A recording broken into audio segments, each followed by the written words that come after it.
ಸ್ನೇಹಿತರೆ ನಮಸ್ಕಾರ. ನಾನು ರವೀಂದ್ರ ಜೋಶಿ. ಭಾನುವಾರದ ಹರಟೆಗೆ ಸ್ವಾಗತ. ಇವತ್ತು ಭಾಳ ವಿಶೇಷವಾದಂಥ ಒಂದು ಕಥೆಯನ್ನು ನಾನು ತಮಗೆ ಹೇಳ್ತೀನಿ. ಕಥೆಯಲ್ಲ, ಇದು ಪವಾಡ. ಇದು ಏನು ಪವಾಡ? ರಾಮ ಮಂದಿರದ ಹೋರಾಟ ನಡೀತಲ್ಲ, ಆ ಹೋರಾಟದ ಸಂದರ್ಭದಲ್ಲಿ ಮಂಗಗಳ ಪಾತ್ರ ಏನು ಅನ್ನೋ ವಿಚಾರವನ್ನು ತಮಗೆ ಹೇಳ್ತೀನಿ. ಇನ್ನು ಯಾಕೆ ಹೇಳಬೇಕು ಅಂತ ಅನ್ನಿಸ್ತೀವಿ ಅಂದರೆ, ನಿನ್ನೆ ಇಲ್ಲ ಮೊನ್ನೆ ಶುಕ್ರವಾರ ದಿವಸ ಸೋಷಿಯಲ್ ಮೀಡಿಯಾದಲ್ಲಿ ಒಂದು ಫೋಟೋ ವೈರಲ್ ಆಯಿತು. ಯೋಗಿ ಆದಿತ್ಯನಾಥ್ ಅವರು ಒಂದು ಕಡೆ ಕೂತಿದ್ದಾರೆ, ಮತ್ತೊಂದು ಕಡೆ ಗದೆಯನ್ನು ಹಿಡ್ಕೊಂಡಂಥ ಒಂದು ಮಂಗ. ಅಂದರೆ ನಮ್ಮಲ್ಲಿ ಅದನ್ನು ಹನುಮಂತ ಅಂತ, ನಾವು ಹನುಮಂತನ ಅಪರಾವತಾರ ಅಂತ ಭಾವಿಸ್ತೀವಿ. ಭಾಳ ಭಕ್ತಿಯಿಂದ ನೋಡ್ತೀವಿ ಮಂಗನನ್ನು. ನಗ್ನಗ್ತಾ ಯೋಗಿ ಆದಿತ್ಯನಾಥ್ ಕೂತಿದ್ದಾರೆ, ಪಕ್ಕದಲ್ಲಿ ಮಂಗ ಇದೆ.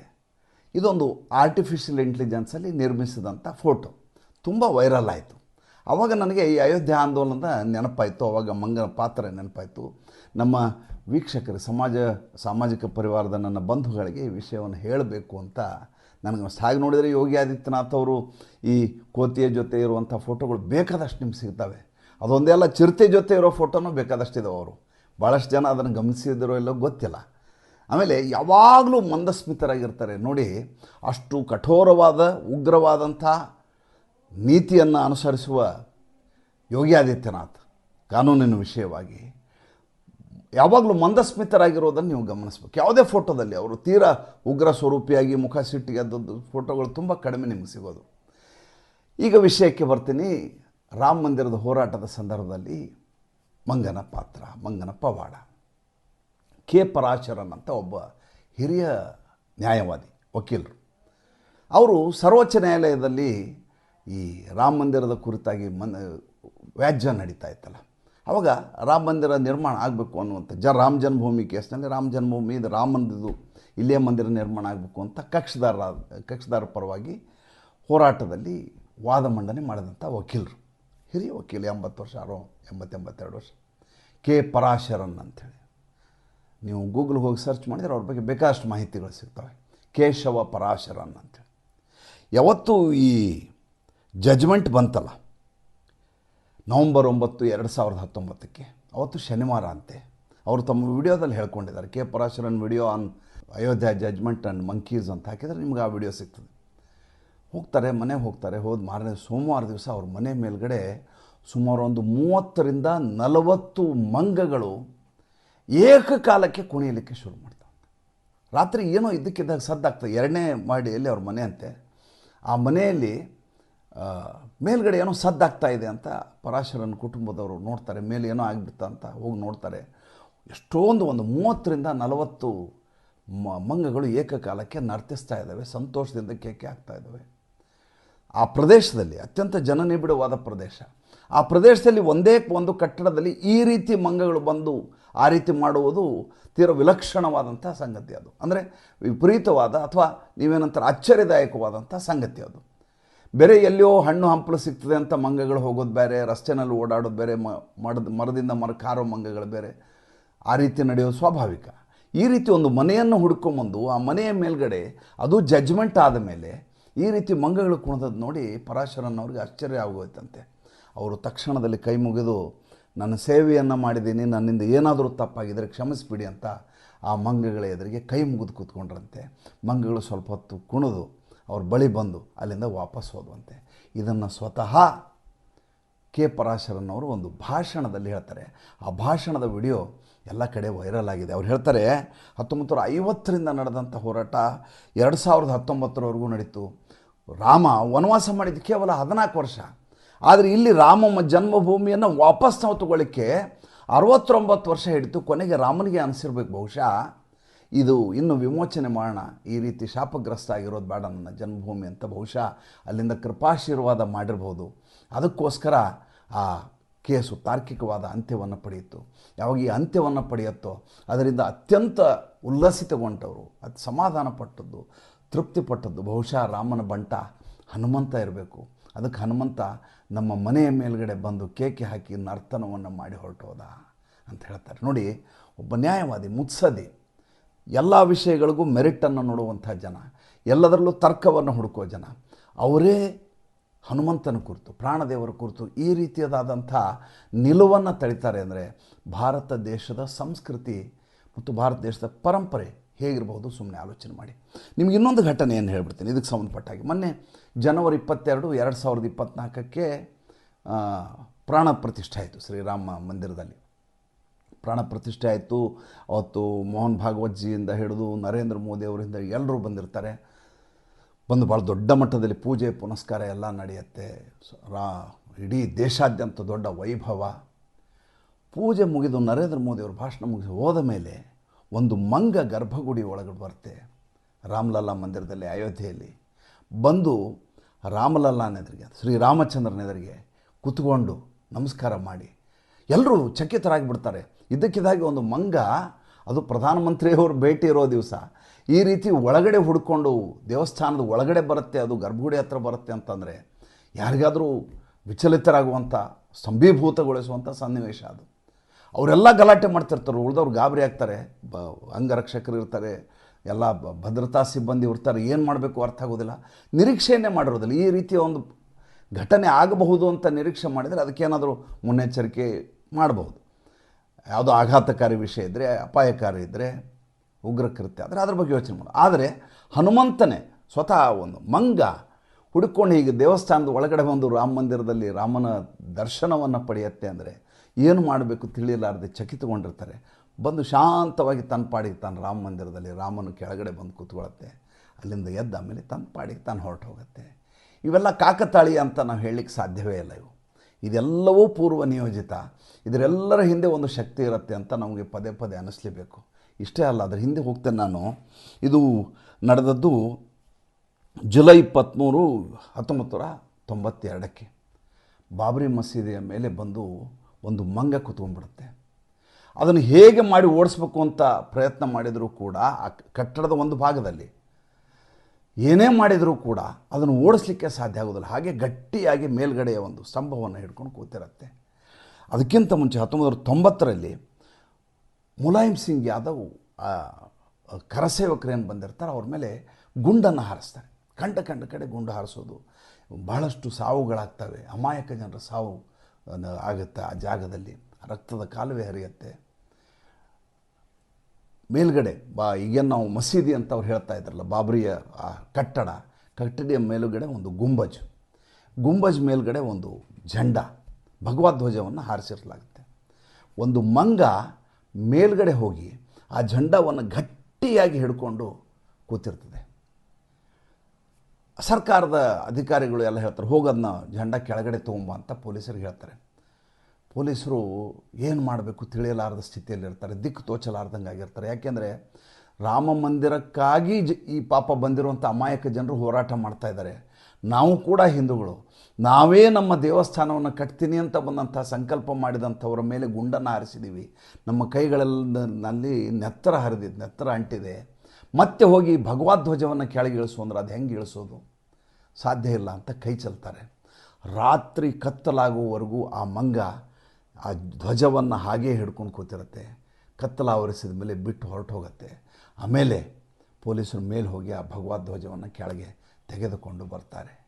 ಇದಕ್ಕಿಂತ ಇನ್ನೊಂದು ಘಟನೆಯನ್ನು ಹೇಳ್ತೀನಿ, ಇದು ಇನ್ನೂ ಹೆಚ್ಚು ರೋಚಕವಾದಂಥ ಘಟನೆ. ಏನಪ್ಪ ಅಂದರೆ 1986ರಲ್ಲಿ ಈ ರಾಮಲಲ್ಲಾ ಮಂದಿರದಲ್ಲಿರುವಂಥ ಬೀಗ ಏನು ಹಾಕಿದ್ರಲ್ಲ, ಆ ಬೀಗದ ತೆರವು ಮಾಡುವಂಥದ್ದು, ಅದನ್ನ ಬೀಗವನ್ನು ತೆಗಿಬೇಕು ಅಂತ ಒಂದು ಪ್ರಕರಣ ನಡೀತಾ ಇತ್ತಲ್ಲ.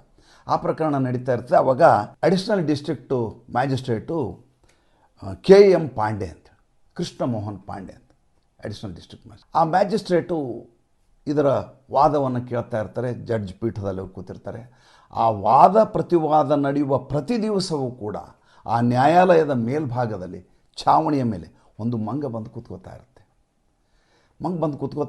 ಜನ ಎಲ್ಲ ನೋಡ್ತಾ ಇರ್ತಾರೆ. ಒಳಗಡೆ ರಾಮ ಮಂದಿರದ ಕುರಿತಾಗಿ ವಾದ ಪ್ರತಿವಾದ ನಡೆಯುತ್ತೆ ಅಂತ ಎಲ್ರಿಗೂ ಗೊತ್ತೇ ಇರೋದು ಅಂಥ ವಿಚಾರ ಅದು. ಜನ ಅದಕ್ಕೆ ಬಾಳೆಹಣ್ಣನ್ನು ಎಸಿತಾರೆ, ತಿನ್ನೋದಿಲ್ಲ.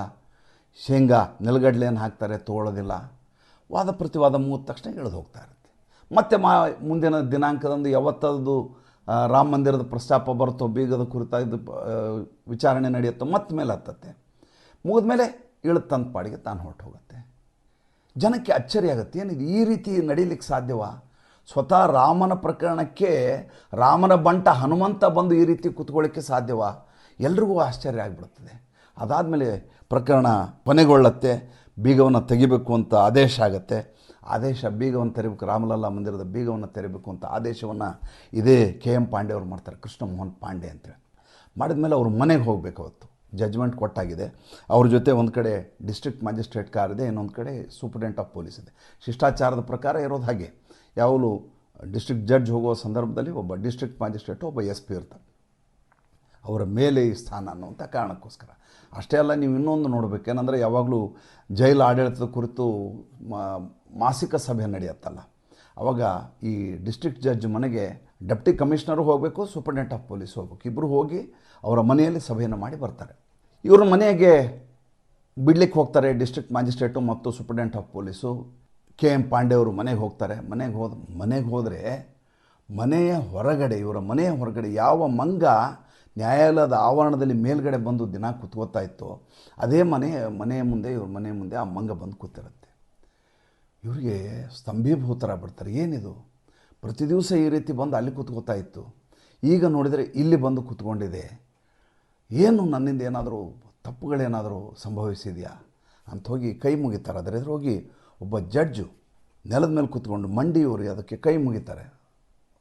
ಹನುಮಂತ, ನನ್ನಿಂದ ಏನಾದರೂ ಅಪರಾಧ ಆಗಿದ್ದರೆ ಮನ್ನಿಸಿಬಿಡು, ನನಗೆ ಆಶೀರ್ವಾದ ಮಾಡಂತ. ಮಂಗ ಒಂದು ಕ್ಷಣ ಅಲ್ಲಿ ಕೂತ್ಕೊಂಡು ಅಲ್ಲಿಂದ ಹೊರಟೆ ಹೋಗುತ್ತೆ. ಅವತ್ತಿನಿಂದ ಅವರಿಗೆ ಆ ಮಂಗ ಕಾಣಿಸೋದಿಲ್ಲ. ಇದನ್ನು ನಾನು ಹೇಳ್ತಾ ಇರೋದಲ್ಲ, ನೀವು KM ಪಾಂಡೆ ಅವರ ಜೀವನ ಚರಿತ್ರೆಯನ್ನು ಓದಿದರೆ, ಜೀವನ ಚರಿತ್ರೆಯಲ್ಲಿ ಇದನ್ನು ಸ್ಪಷ್ಟವಾಗಿ ಜಸ್ಟಿಸ್ ಅವರು ಇದನ್ನು ಉಲ್ಲೇಖ ಮಾಡಿದ್ದಾರೆ. KM ಪಾಂಡೆ ಅವರ ಜೀವನದ ಕಥೆಗಳು, ರೋಚಕ ಕಥೆಗಳು ಇಲ್ಲಿಗೆ ಮುಗಿಯೋದಿಲ್ಲ. ಅದಕ್ಕಿಂತ ಭಾಳ ಇಂಟ್ರೆಸ್ಟಿಂಗ್ ಏನಂದರೆ, ಮುಂದೆ 1990ರಲ್ಲಿ ಚಂದ್ರಶೇಖರ್ ಅವರು ಪ್ರಧಾನಮಂತ್ರಿ. ಆವಾಗ ಕಾನೂನು ಸಚಿವರು ಯಾರು ಹೇಳಿ ನೋಡೋಣ? ಅವು ಕಾನೂನು ಸಚಿವರು ಸುಬ್ರಹ್ಮಣ್ಯನ್ ಸ್ವಾಮಿ ಅವರು ಈ KM ಪಾಂಡೆ ಅವ್ರನ್ನ ಹೈಕೋರ್ಟ್ ಜಡ್ಜ್ ಆಗಿ ಬಡ್ತಿ ಮಾಡಬೇಕು ಅಂತ ಪ್ರಪೋಸಲನ್ನು ಇಟ್ಕೊಂಡು ಕೂತಿರ್ತಾರೆ. ಕೂತಾಗ ಇದ್ದಕ್ಕಿದ್ದ ಹಾಗೆ ಮುಲಾಯಂ ಸಿಂಗ್ ಯಾದವ್, ಉತ್ತರ ಪ್ರದೇಶದ ಮುಖ್ಯಮಂತ್ರಿ, ಸುಬ್ರಹ್ಮಣ್ಯನ್ ಸ್ವಾಮಿ ಹತ್ರ ಹೋಗ್ತಾರೆ. ಹೋಗಿ ನೀವು ಏನು ಬೇಕಾದರೂ ಮಾಡಿ, ಆದರೆ ಆ ಜಡ್ಜ್ ಇದಾರಲ್ಲ, ಡಿಸ್ಟ್ರಿಕ್ಟ್ ಜಡ್ಜು ಕೃಷ್ಣ ಮೋಹನ್ ಪಾಂಡೆ, ಅವ್ರಿಗೆ ಮಾತ್ರ ಬಡ್ತಿ ಕೊಡಬೇಡಿ, ಅವ್ರನ್ನ ಹೈಕೋರ್ಟ್ ಜಡ್ಜ್ ಮಾಡಬೇಡಿ. ಯಾಕೆ ಮಾಡಬಾರ್ದು, ಅವ್ರನ್ನ ಬಡ್ತಿ ಯಾಕೆ ಕೊಡಬಾರ್ದು? ಯಾಕೆ ಭ್ರಷ್ಟನ KM ಪಾಂಡೆ ಅವರು ಸರಿಯಾಗಿ ಕೆಲಸವನ್ನು ನಿರ್ವಹಿಸೋದಿಲ್ವಾ? ಅದಕ್ಷರಾಗಿದ್ದಾರಾ? ಯಾವ ಕಾರಣಕ್ಕೆ ಅವರಿಗೆ ಪ್ರಮೋಷನ್ ಕೊಡಬಾರ್ದು ಅಂತ ಸುಬ್ರಹ್ಮಣ್ಯನ್ ಸ್ವಾಮಿ ಮುಲಾಯಂ ಸಿಂಗ್ ಯಾದವ್ ಕೇಳ್ತಾರೆ. ಮುಲಾಯಂ ಸಿಂಗ್ ಯಾದವ್ ಹೇಳ್ತಾರೆ, ಆತ ಅತ್ಯಂತ ಪ್ರಾಮಾಣಿಕ, ಅತ್ಯಂತ ದಕ್ಷ. ರಾಮ ಮಂದಿರದ ಪ್ರಕರಣ ನಡೆದ ಸಂದರ್ಭದಲ್ಲಿ ಯಾವ ಮುಲಾಜಿಗೂ ಒಳಗಾಗದೆ ಕಾನೂನಿನ ಪ್ರಕಾರ ನಡ್ಕೊಂಡ್ರು. ಹಾಗೇ ಅವರು ಹೈಕೋರ್ಟ್ ಜಡ್ಜ್ ಆಗಿ ಮುಂದುವರೆದದ್ದೇ ಆದರೆ ನನ್ನ ರಾಜಕೀಯ ಭವಿಷ್ಯವೇ ಮುಗಿದು ಹೋಗುತ್ತೆ ಅಂತ ಸ್ವತಃ ಮುಲಾಯಂ ಸಿಂಗ್ ಯಾದವ್ ಹೇಳ್ತಾರೆ. ಸುಬ್ರಹ್ಮಣ್ಯನ್ ಸ್ವಾಮಿ ನಕ್ಕು ಬಿಡ್ತಾರೆ. ಆದರೆ KM ಪಾಂಡೆ ಅವರ ಬಡ್ತಿಯನ್ನು ಮುಲಾಯಂ ಸಿಂಗ್ ಯಾದವ್ಗೆ ತಡೆಯಲಿಕ್ಕೆ ಸಾಧ್ಯವೇ ಆಗೋದಿಲ್ಲ. ಇನ್ನೊಂದು ಭಾಳ ಮುಖ್ಯವಾದ ವಿಷಯವನ್ನು ಕ್ಲುಪ್ತವಾಗಿ ಹೇಳ್ಬಿಡ್ತೇನೆ. ಭಾನುವಾರ ಆಗಿರೋದ್ರಿಂದ ತಮ್ಮ ಸಮಯವನ್ನು ಹೆಚ್ಚು ತೆಗೆದುಕೊಳ್ಳೋದಿಲ್ಲ. ಎಲ್ಲರೂ ಭಾಳ ಜನ ಏನಂತೀರಿ ಅಂದರೆ, ಭಾನುವಾರ ತುಂಬ ಹೊತ್ತು ಮಾತಾಡಿಬಿಡ್ತೀರಿ ನೀವು, ನಮ್ಮ ಸುಮಾರು ಸಮಯ ಹೋಗ್ಬಿಡುತ್ತೆ, ನೋಡದೇ ಇರೋಕ್ಕೂ ಆಗಲ್ಲ, ನೋಡಿದರೆ ತುಂಬ ಸಮಯ ಹೊರಟೋಗುತ್ತೆ ಅಂತ ಭಾಳ ಜನರ ಅಬ್ಜೆಕ್ಷನು. ಅದಕ್ಕಿಂತ ಹೆಚ್ಚು ಅಬ್ಜೆಕ್ಷನ್ ಏನಪ್ಪ ಅಂದರೆ, ಮೊನ್ನೆ ಸಿನಿಮಾಗೆ ಹೋಗಿದ್ದೆ, ದುರಂಧರ್ ಸಿನಿಮಾಗೆ, ಮೈಸೂರಿನಲ್ಲಿ ಐನಾಕ್ಸ್ ಸಿನಿಮಾದಲ್ಲಿ. ನನ್ನ ಪಕ್ಕದಲ್ಲಿ ನಮ್ಮ ಸಾಮಾಜಿಕ ಪರಿವಾರದ ಸದಸ್ಯರೇ ಕೂತಿದ್ದಾರೆ ಅಂತ ನನಗೆ ಗೊತ್ತಿಲ್ಲ. ಆ ತಾಯಿ ನನ್ನೆದುರು ಹೇಳಿದರು, ಅಯ್ಯೋ ನೀವು ರವೀಂದ್ರ ಜೋಶಿ ಅಲ್ವ? ಹೌದು ಅಂದೆ. ಅಯ್ಯೋ ಸಾಕಾಗಿಬಿಟ್ಟಿದೆ ನಿಮ್ಮಿಂದ. ಯಾಕೆ, ಏನಾಯ್ತಮ್ಮ ಅಂದೆ. ಏನಿಲ್ಲ, ನಮ್ಮ ಮನೆಯವರು ತಮ್ಮ ಎಲ್ಲ ಕೆಲಸ ಮುಗಿಸ್ಕೊಂಡು ರಾತ್ರಿ 10 ಗಂಟೆಗೆ ಮನೆಗೆ ಬರ್ತಾರೆ, 10ರಿಂದ 12 ಗಂಟೆವರೆಗೂ ನಿಮ್ಮದೇ ಧ್ವನಿಯನ್ನು, ನಿಮ್ಮದೇ ಸ್ವರವನ್ನು ಕೇಳಬೇಕು ನಾವು, ರಾತ್ರಿ ಎಲ್ಲ ಕೇಳ್ತಾರೆ, ದಿನ ಬೈತೇನೆ ಅವ್ರಿಗೆ ಅಂತ. ನಾನು ಕೈ ಮುಗಿದು ಹೇಳಿದೆ, ದಯವಿಟ್ಟು ನಾಳೆಯಿಂದ ಅವ್ರಿಗೆ ಬೈಬೇಡ್ರಿ, ಯಾಕಂದರೆ ದೇಶಕ್ಕೋಸ್ಕರ ಅವ್ರು ಕೇಳ್ತಾ ಇರೋದು ಅಂತ. ಇನ್ನೊಂದು ವಿಷಯವನ್ನು ಇವತ್ತು ನಿಮ್ಗೆ ಹೇಳ್ಬಿಡ್ತೀನಿ, ಭಾಳ ಮುಖ್ಯವಾದ ವಿಷಯ, ಕೇಳಲೇಬೇಕಾದ ವಿಷಯ. ಯಾರೂ ಇದನ್ನು ಪ್ರಸ್ತಾಪ ಮಾಡಿಲ್ಲ. ಏನು ನರೇಂದ್ರ ಮೋದಿಯವರು 2016 ನವಂಬರ್ 8ಕ್ಕೆ ಡಿಮಾನಿಟೈಸೇಷನ್ ಮಾಡಿದ್ರು 500,000 ನೋಟು. ಅದೇ ರೀತಿಯಾಗಿ 500 ನೋಟನ್ನು ಮತ್ತೆ ಬ್ಯಾನ್ ಮಾಡ್ತಾರಾ, ಡಿಮಾನಿಟೈಸ್ ಮಾಡ್ತಾರಾ, ಹಾಗಂತ ಒಂದು ಸುದ್ದಿ ಎಲ್ಲ ಕಡೆ ಪಸರಿಸ್ತಾ ಇದೆ, ಭಾಳ ದೊಡ್ಡ ಮಟ್ಟದಲ್ಲಿ ಪಸರಿಸ್ತಾ ಇದೆ. ಕಾರಣ ಏನು ಅನ್ನೋದನ್ನು ನಾನು ಈಗ ಚರ್ಚೆ ಮಾಡ್ತಾ ಇರೋದು. ಏನಾಗಬಹುದು ಅನ್ನೋದನ್ನು ಬೇಗ ಹೇಳಿಬಿಡ್ತೀನಿ ನಿಮಗೆ. ಮೊದಲನೇದಾಗಿ ನಿಮಗೆ ನಡೆದ ಘಟನಾವಳಿಗಳನ್ನು ಹೇಳ್ತೀನಿ, ಆಮೇಲೆ ಬೇರೆ ವಿಚಾರ ಮಾತಾಡೋಣ. ಏಪ್ರಿಲ್ 21ಕ್ಕೆ ನಮ್ಮ ರಿಸರ್ವ್ ಬ್ಯಾಂಕ್ ಆಫ್ ಇಂಡಿಯಾ ಎಲ್ಲ ಹಣಕಾಸಿನ ಸಂಸ್ಥೆಗಳಿಗೆ, ಫಿನಾನ್ಷಿಯಲ್ ಇನ್ಸ್ಟಿಟ್ಯೂಷನ್ಸ್ಗೆ ಒಂದು ಸರ್ಕ್ಯುಲರನ್ನು ಕಳಿಸುತ್ತೆ. ಏನಂತ?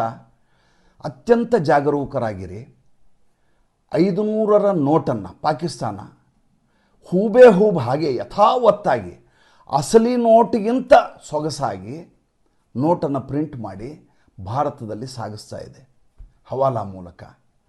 ಟೆರರಿಸಮನ್ನು ಮತ್ತೆ ಜಾಸ್ತಿ ಮಾಡುವ ಉದ್ದೇಶದಿಂದ ಭಾರತದಾದ್ಯಂತ ನೋಟುಗಳು ಬರಬೇಕು, ಭಾರತದ ಎಕಾನಮಿಯನ್ನು ಕೆಡಬೇಕು, ಆರ್ಥಿಕ ಭದ್ರತೆಯನ್ನು ಕೆಡಬೇಕು ಅನ್ನುವಂಥ ಆಶ್ಚರ್ಯಗೊಳಿಸಬೇಕು ಅನ್ನುವಂಥ ಇದರಲ್ಲಿ ಈ ರೀತಿ ನೋಟುಗಳು ಬರ್ತಾಯಿದೆ. ಜಾಗರೂಕರಾಗಿರಿ. ಇದು ನಡೆದದ್ದು ಏಪ್ರಿಲ್ 21, 2025 ಘಟನೆ. ದಿನಾಂಕವನ್ನು ಸರಿಯಾಗಿ ನಮಸ್ಕೊಳ್ಳಿ. ಸರಿಯಾಗಿ 24 ಗಂಟೆ ಒಳಗೆ ಏಪ್ರಿಲ್ 22ನೇ ತಾರೀಕು ಪಹಲ್ಗಾಮ್ನಲ್ಲಿ ಭಾಳ ದೊಡ್ಡದಾದಂಥ ಉಗ್ರ ಕೃತ್ಯ ನಡೆಯುತ್ತೆ. ಅಮಾನವೀಯವಾದ, ಅಂತಃಕರಣ ಕಲಕುವ, ಮನ ಕಲಕುವ ಘಟನೆ ನಡೆದು ಹೋಗುತ್ತೆ. ನಮ್ಮ ಭಾಳಷ್ಟು ಸೋದರರು ಅಲ್ಲಿ ಸಾವಿಗೀಡಾಗ್ತಾರೆ ಈ ಉಗ್ರ ಕೃತ್ಯದಲ್ಲಿ, ತಮ್ಗೆ ಗೊತ್ತಿರೋ ವಿಚಾರ. ಅದಾದ ಮೇಲೆ ಏಪ್ರಿಲ್ 28ಕ್ಕೆ reserve bank of India direction ಕೊಡುತ್ತೆ. ಏನು ಡೈರೆಕ್ಷನ್ ಕೊಡುತ್ತೆ ಅಂತಂದರೆ ಮಾರ್ಚ್ 31, 2026 ಅಂದರೆ ಮುಂದಿನ ವರ್ಷ ಮಾರ್ಚ್ 31, ಫಿನಾನ್ಷಿಯಲ್ ಇಯರ್ ಎಂಡ್ ಆಗೋದು ಮಾರ್ಚ್ 31, 2026 ನಿಮ್ಮ ATM ಮಷಿನ್ಗಳಲ್ಲಿ 90% 100 ಮತ್ತು 200ರ ನೋಟುಗಳನ್ನು ಲೋಡ್ ಮಾಡಿ 500 ನೋಟುಗಳ ಸಂಖ್ಯೆಯನ್ನು ಕಡಿಮೆ ಮಾಡಿ 10% ಮಾತ್ರ 500 ನೋಟ್ ಇಡಿ, ಉಳಿದ ಎಲ್ಲ ನೋಟುಗಳು 100 ಮತ್ತು 200ರ ನೋಟುಗಳು ಆಗಿರಬೇಕು ಅಂತ ಒಂದು ಸರ್ಕ್ಯುಲರನ್ನು ಎಲ್ಲ ಫೈನಾನ್ಸ್ ಇನ್ಸ್ಟಿಟ್ಯೂಷನ್ಗೂ ಕಳಿಸುತ್ತೆ. ಕಳಿಸಿದ ಮೇಲೆ ಒಂದು ವಿದ್ಯಮಾನವನ್ನು ಬಿಡುಗಡೆ ಮಾಡಲಾಗತ್ತೆ. ಏನಪ್ಪ ಅಂದರೆ ಮೇ 30, 2025 ಭಾರತದ ಒಳಗಡೆ ಬಂದಂಥ ನಕಲಿ ನೋಟುಗಳ ಸಂಖ್ಯೆ 1,17,000 ನಕಲಿ 500 ನೋಟುಗಳು ಭಾರತದ ಒಳಗಡೆ ನುಸುಳಿದಾವೆ. ಸಿಕ್ಕಿರೋದಿದು 1,17,500 ಮೊಬೈಲ್ಗಲ್ಲ, ನಂಬರ್ ಆಫ್ ಕರೆನ್ಸಿ, ಒಟ್ಟು ಸಂಖ್ಯೆ ಪೀಸ್ಗಳು 1,17,000 ಪೀಸ್ಗಳು 500ರ ಜಾಲಿ ನೋಟುಗಳಲ್ಲ, ಕೌಂಟರ್ಫೇಟ್ ಕರೆನ್ಸಿ ನಮಗೆ ಸಿಕ್ಕಾಕ್ಕೊಂಡಿದ್ದಾವೆ. ಭಾಳ ಹುಷಾರಾಗಿರಿ ಅಂತ. 2024-25 ಇಷ್ಟಾದರೆ 2023-24 ಅದರ ಸಂಖ್ಯೆ ಕೇವಲ 82,000 ಪೀಸ್ಗಳಾಗಿತ್ತು. 82,500 ನೋಟುಗಳು ಸಿಕ್ಕಿದ್ವು. ಅಂದರೆ 37% ಜಂಪ್ ಆಗಿದೆ. ಏನಿದರ ಅರ್ಥ? ಇದರ ಅರ್ಥ ಭಾಳ ಸಿಂಪಲ್. ನೀವು ದುರಂಧರ್ ಸಿನಿಮಾ ನೋಡಿದರೆ ಇದು ಭಾಳ ಸ್ಪಷ್ಟವಾಗಿ ನಿಮ್ಗೆ ಗೊತ್ತಾಗುತ್ತೆ. ನಾನು ಹಿಂದೆ ಕೂಡ ಇದ್ರ ಬಗ್ಗೆ ವಿಡಿಯೋ ಮಾಡಿದ್ದೆ. ಏನಂದರೆ ಇಂಗ್ಲೆಂಡಿನ ಒಂದು ಕಂಪನಿ ಭಾರತಕ್ಕೂ ನೋಟಿನ ಕಾಗದವನ್ನು ಸಪ್ಲೈ ಮಾಡ್ತಾಯಿತ್ತು, ಪಾಕಿಸ್ತಾನಕ್ಕೂ ನೋಟಿನ ಕಾಗದವನ್ನು ಸಪ್ಲೈ ಮಾಡ್ತಾಯಿತ್ತು.